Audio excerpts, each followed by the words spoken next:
అబ్బాయి ఏం కాదు, వీళ్ళంతా చెవులు మూసుకోండి మీరు. నా చెవులు వినపడతల్లా. అవంతా మూసుకోండి గట్టిగా. హరి రో రంగా హరి, హరి రో రంగా హరి, హరి రో రంగా హరి. నేను హరిదాసును, నా చేతిలో ఉన్నది అక్షయ పాత్ర. దీనిలో మీరు ధాన్యాన్ని వేస్తే మీకు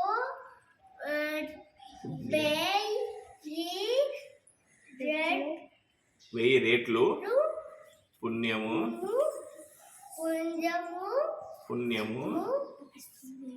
లభిస్తుంది. నువ్వెందుకు వచ్చిన